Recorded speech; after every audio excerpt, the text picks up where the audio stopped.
Now let's get a bit more perspective on the policies of both parties. I'm now being joined on the news at 10 by the Director, Center for International and Advanced Professional Studies, Professor Anthony Kila. Thanks a lot for joining us on the news at 10. Thank you for having me.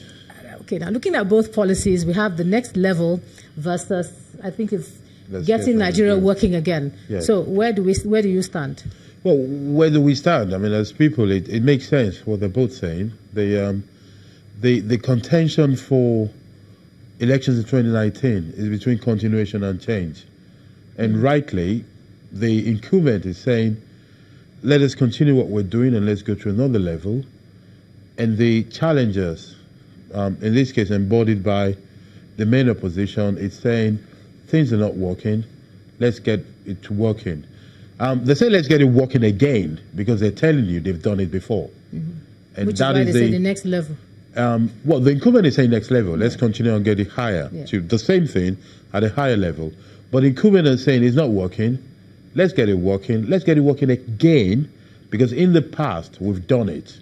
So in a way they're saying that there was stoppage. Let's go back to work.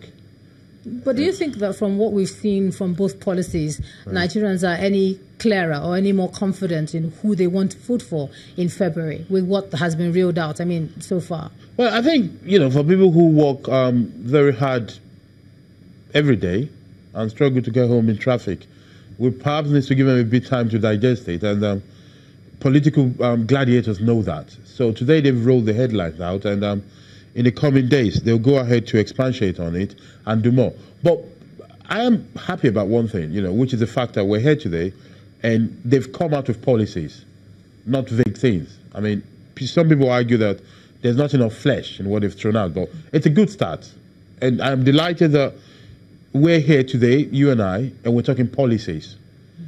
My hope as a citizen is that more of that should come.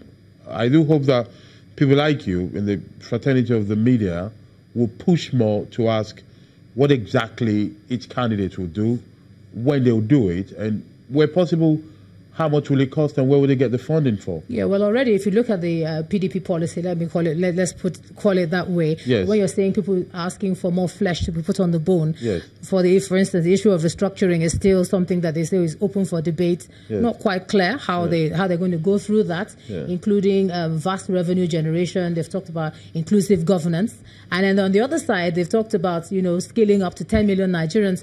Some are saying it's the same thing, but just different language we're seeing from both. Well, there's a saying that says as long as you have fleas on your body, there'll always be blood on your fingers. Because the problem are still there, As a matter of fact, most of the things we're talking about, students of history and politics will go back to the politics of 1979. We're still talking about bad roads. We're still talking about education. We're still talking about agriculture, mechanization policy, yes. Maybe compounded by security now, as it were. So we've not made giant steps. That's it. We've made some marginal steps. There was no GSM in 1979. Today we have it. So we have made some improvement. The problem is still there. So there's no surprise that there's no big change. I think what we should be looking at is how these same problems will be solved. And what we should be looking at is who's credible enough to solve it. I advocate that citizens become selfish and a sort of selfish generosity, in which Nigerian citizens will look at themselves, where they live, their specific condition, and say, what do I want personally from this government?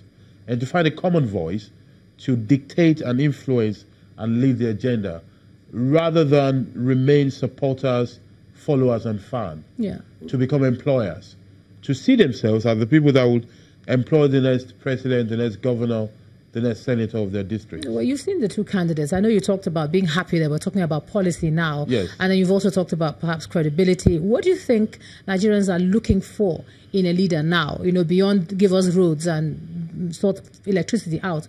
What sort of individual should run right now? I think Nigerians at the moment are looking for somebody capable of doing things.